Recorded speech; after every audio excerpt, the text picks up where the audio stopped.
kepada para kader, struktur masyarakat secara umum.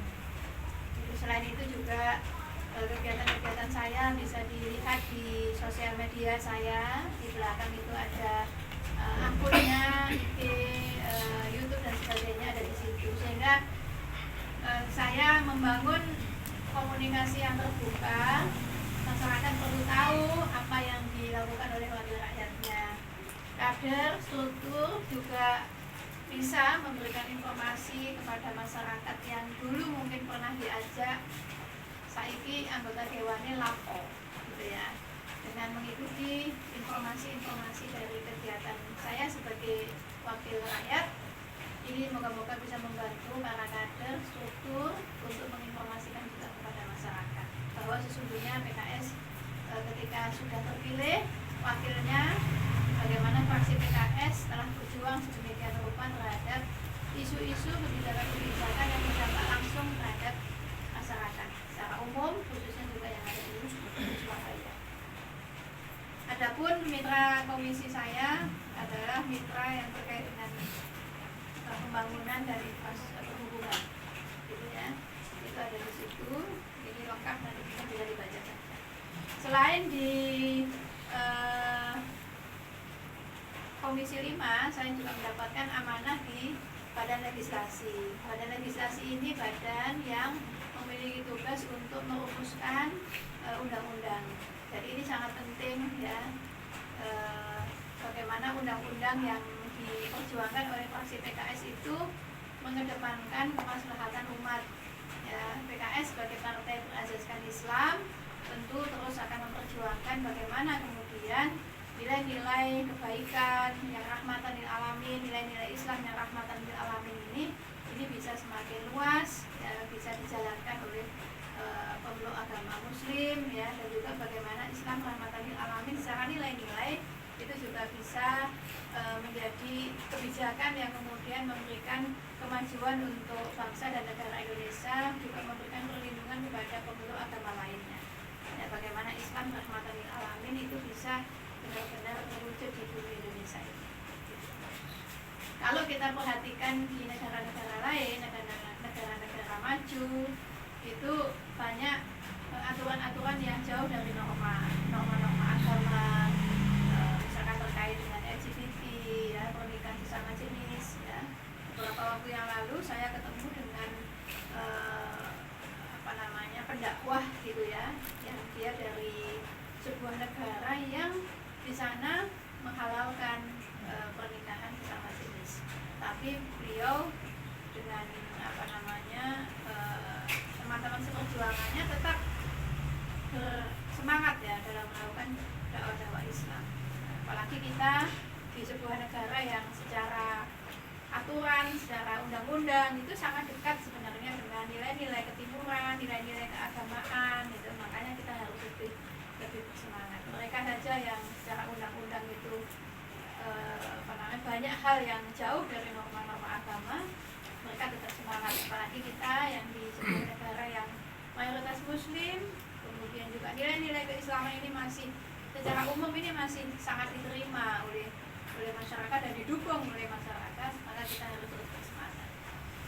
Mohon doanya semoga saya dan juga teman-teman anggota fraksi PKS lainnya yang sejumlah total 53 bisa terus berjuang sebagaimana harapan kader, bagaimana harapan struktur, bagaimana harapan masyarakat. Saya tahu betul bahwa kader-kader PKS, pengurus-pengurus PKS itu memiliki kepuasan, ketenangan, kelegaan ketika wakil-wakilnya benar-benar berjuang untuk umat, untuk rakyat gitu ya. Nah kemudian tadi yang disampaikan Cak Mat terkait dengan kondisi kader yang memang saat ini pada tingkat kesejahteraan, mungkin pada tingkat penghasilan ya, mungkin hal-hal yang pokok gitu ya, itu kita masih ada beberapa yang perlu saling kita doakan, saling kita bantu ya. Inilah yang luar biasanya kader-kader PKS sangat ya. Jadi mungkin masih punya persoalan ya, tetapi masih punya semangat untuk membantu orang lain. Semoga Allah memberikan keberkahan dari perjuangan yang Bapak Ibu lakukan gitu ya, di tengah kesulitan mungkin yang juga dihadapi gitu ya.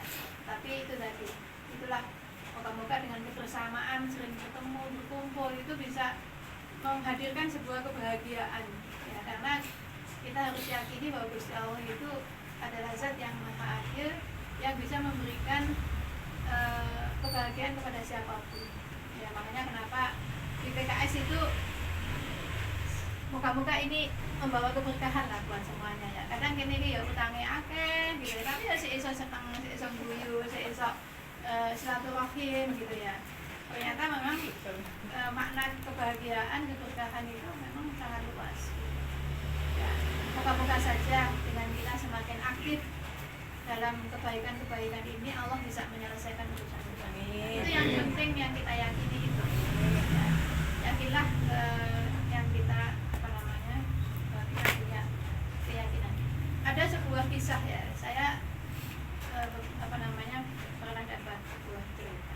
Jadi intinya ada seorang, ya ini kita ambil maknanya ya, bisa jadi ini juga pernah mungkin ada yang mengalami. Ada sebuah rumah yang di situ suami istri ini dalam kondisi kekurangan. Sampai kemudian sang istri menyampaikan kepada suami, tidak ada yang untuk makan besok. Intinya begitu. Kemudian sang suami ini dengan ketenangan menyampaikan bahwa yakinlah bahwa Allah akan menolong. Begitulah, rasanya begitu. Tentu sang suami ini bukannya dia tidak berusaha ya, tapi mungkin sudah melakukan usaha yang semaksimal mungkin, tetapi pada waktu itu, pada hari itu ada sesuatu yang belum diturunkan sama Gusti Allah, hingga pada akhirnya ada, saya agak lupa ya cerita detailnya, tetapi kemudian tiba-tiba ada yang mengetuk pintu, kemudian mengirim bantuan ya, tiba-tiba mengirim bantuan gitulah di rumahnya itu, yang ternyata isinya itu adalah materi, yaitu berupa dana yang tidak habis dalam waktu 1 bulan gitu ya. Ini mungkin aku kok iso nggak bagaimana ya gitu, mungkin di sini mungkin ada berpikir begitu ya, tetapi yakinlah bahwa ketika ada situasi yang memang menempatkan Allah sebagai satu-satunya penolong, itu nggak ada yang nggak mungkin. Tetapi bukan berarti sang suami itu adalah yang hanya di rumah saja nggak ngapa-ngapain, istrinya juga nggak ngapa-ngapain, terus kemudian tiba-tiba ada pertolongan itu ya. Tetapi ada di luar itu adalah beliau juga melakukan aktivitas ikhtiar yang sudah dilakukan, hingga pada suatu kondisi yang memang benar-benar tidak ada, dan ternyata Allah menolong di waktu yang ini. Saya kira pertama itu dulu yang mesti kita pegang, keyakinan bahwa kebaikan akan membawa kebaikan, dan semoga aktivitas kita di PKS ini adalah sebuah kebaikan yang akan menghadirkan kebaikan yang lain. Nah, namun betul yang tadi disampaikan Cak Mat, bahwa bagaimana kita kemudian mengikhtiarkan, mengupayakan ketika ada peluang-peluang, ketika ada kesempatan-kesempatan, ketika ada informasi-informasi bagi para pengurus yang mungkin membutuhkan pekerjaan dan sebagainya, ini perlu untuk sama-sama saling membantu. Cak Mat mungkin ketemu dengan teman-teman yang di kota, DPRD kota, atau mungkin juga yang di DPRD provinsi, atau dengan sekarang dengan Bu Reni ya, tetap boleh menyampaikan seperti itu, sehingga ketika ada informasi yang membutuhkan, oh ini ada kesempatan kerja dengan ilmu kayak gini gitu, ingat oh ya dulu Cak Mat pernah ngomong kayak gini gitu, nanti diinformasikan ketika ada peluang-peluang itu. Tetapi tetap kita tidak bisa memastikan, oh ini ada peluang, ini nanti tanggal sekian. Kita sekarang ini sampai saat ini belum ada informasi itu, tetapi barangkali nanti ada model-model entrepreneur, usaha atau apalah yang bisa dilakukan, unit-unit usaha apa yang mungkin bisa dilakukan moga-moga itu nanti bisa juga diambil sebagai peluang gitu. Di sini ada nggak yang punya usaha yang sudah ikut misalkan BPJE ya, ada pelatihan-pelatihan terkait dengan digital marketing, atau mungkin yang lainnya. Pak Agus ini kan temannya juga banyak ini yang mungkin punya akses dan informasi apa. Prinsipnya adalah kita saling memikirkan saudara kita ya. Ketika kita bersama ini si koyo kok gak tahu teko ini kegiatan DPR, mungkin beliau tadi ada persoalan yang perlu untuk sama-sama diperhatikan, sehingga rasa kebersamaan, rasa persaudaraan ini ada di antara kita semua. Itu mungkin Cak ya, tapi intinya saya bisa memahami itu tentang bagaimana tingkat untuk persoalan ekonomi ya, persoalan ekonomi di pengurus ya, yang mungkin membutuhkan kondisi yang sangat membutuhkan terkait dengan pekerjaan dan lain-lain yang tadi disampaikan. Moga-moga ada kemudahan, moga-moga ada peluang, moga-moga ada kesempatan, dan kemudian satu dan lainnya bisa saling membantu, satu dan lainnya bisa saling menginformasikan. Memang sebagai ketua DPC mesti begitu, mesti aktif mencari informasi. Ketua DPR juga mesti gitu. Yang dalam pikirannya adalah, jadi para pengurus ini harus, ini berarti disayangi sama camat, sampai dipikirkan loh sama camat itu opo pengurus itu opo. Itulah. Bujuni nggak tahu dipikir. Jadi itulah kebaikan di PKS ya. Jadi ada saling ingin melihat saudaranya itu senang, ingin melihat saudaranya itu nggak susah, ingin melihat, kan seperti itu sebenarnya maksud yang ada di camat. Moga-moga ini juga ada di kita semua ini. Itu. Kemudian terkait dengan sinergi yang tadi disampaikan, insya Allah saya akan mengupayakan program-program yang ada di mitra kerja saya, ketika itu nanti bisa dibawa ke dapil, itu nanti kita akan informasikan melalui struktur ya, melalui DPD. Moga-moga nanti bisa terinformasi juga ke DPC. Saya juga ada tim ya, ada Pak Imam, ada Pak Lila, ini nanti yang juga akan menginformasikan informasi dari saya, atau mungkin ada persoalan-persoalan advokasi, persoalan advokasi pendidikan, kesehatan, yang kemarin juga pendidikan sudah terbantu, yang ijazah ditahan, yang dari penyampaian masyarakat, yang nyampe ke pengurus DPC, yang nyampe pengurus DPR, itu nanti Pak Lila bisa membantu, Pak Imam bisa membantu gitu. Nah, program yang di Komisi 5 yang di Bureni ini diantaranya itu adalah bedah rumah.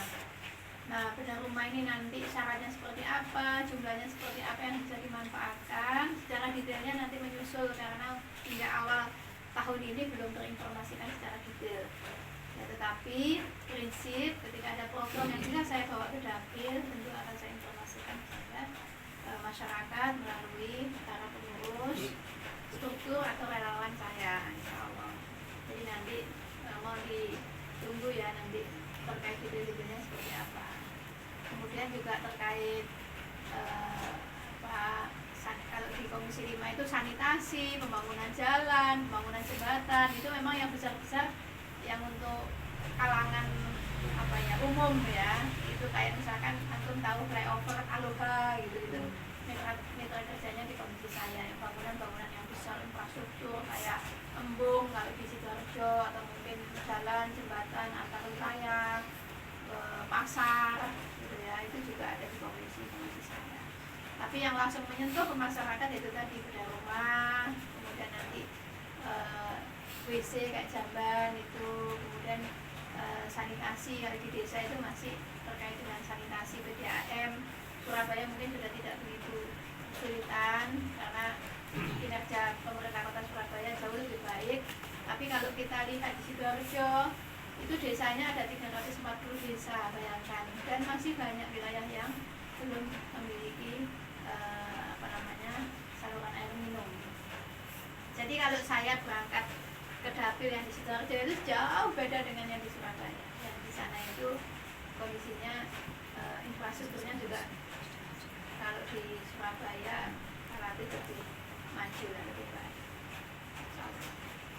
Kemudian insya Allah Sambang DPC ini nanti Bu Reni juga akan menyampaikan bantuan untuk DPC. Cair nih. Tidak dilihat caranya, tapi moga-moga yang sedikit itu bisa membawa keberkahan. Ada dana 3 juta yang nanti kita akan bendahara meneh di tadi. DPC. Nanti monggo pengurus DPC dikelola seperti apa, bebas tanpa SPJ Pak Yusya Imam camat ya, mau dibuat apa atau mungkin mau dibagi yang datang sekarang juga boleh, terserah bebas ya, atau mungkin mau dimasukkan kas DPC juga boleh ya, terserah nanti disepakati bersama dananya mau dipakai untuk apa. Semoga DPC ini kan juga ada kegiatan kayak dari Banpol juga ya, nah itu nanti mungkin bisa nanti dikelola mana yang nanti bisa untuk ini, mana itu nilainya tidak besar, tapi insya Allah moga-moga ini berkah, karena Bu Reni mesti juga membagi dengan DPC yang lain ya. Di Surabaya ada 31 DPC, kemudian di Sidoarjo ada 18 DPC, tetapi dari 18 DPC yang di Sidoarjo ada 11 DPC itu yang tidak memiliki anggota dewan ya, karena 6 dapil itu yang punya anggota dewan cuma 3 dapil, yang 3 dapil ini nggak punya, sehingga kemudian cara sentuhan advokasinya tentu berbeda dengan yang sudah memiliki anggota dewan. Oleh karena itu 11 DPC yang di Sidoarjo Bu Reni membantu secara rutin setiap bulan sampai 5 tahun ke depan, moga-moga dimudahkan, dilancarkan dan barokah.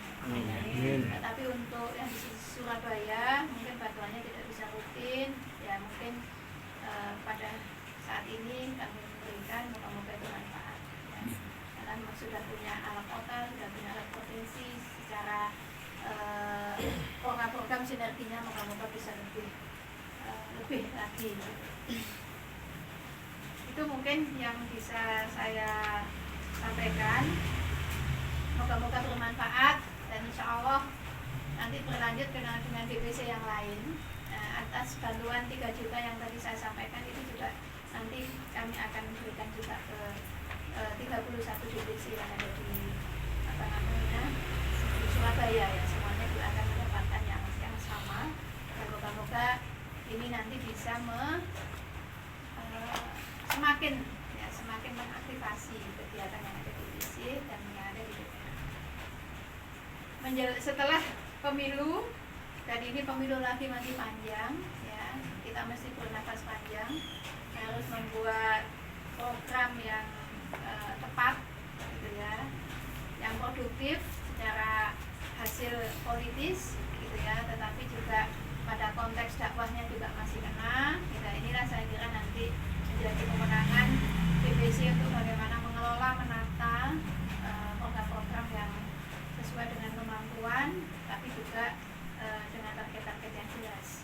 Insya Allah nanti DPD saya kira juga akan membuat arahan, bimbingan bagaimana agar struktur sampai tingkat DPC DPR ini bisa terus beraktivitas, walaupun harus benar-benar dihitung, diukur pada sisi kemampuan, baik itu kemampuan finansial atau juga kemampuan yang lain, karena nafas kita masih panjang sampai 2029.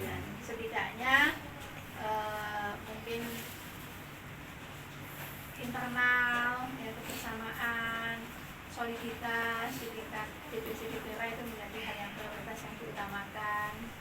Yang memang kemarin secara aktif membantu PKS, jangan lupa untuk kemudian disapa kembali, atau mungkin yang mau nanti di tahun selanjutnya mau lebih memperluas dengan silaturahmi tokoh atau mungkin rekrutmen yang lainnya, itu juga mungkin secara bertahap bisa dilakukan. Yang terpenting adalah solid, bersama-sama, punya semangat yang sama, saling membantu. Semoga Allah akan memudahkan segala urusannya. Saya kira itu yang bisa saya sampaikan. Kurang lebihnya mohon maaf. Monggo nanti kalau ada 1-2 orang yang mau menyampaikan saran, masukan, sampaikan ke saya. Adapun terkait dengan kegiatan saya mungkin bisa di follow ya di sini. Di sini ada yang punya TikTok enggak gitu ya, bisa follow. Ada yang punya Instagram enggak, ada yang punya YouTube enggak gitu ya, supaya tahu apa sih yang diperjuangkan Bu Leni.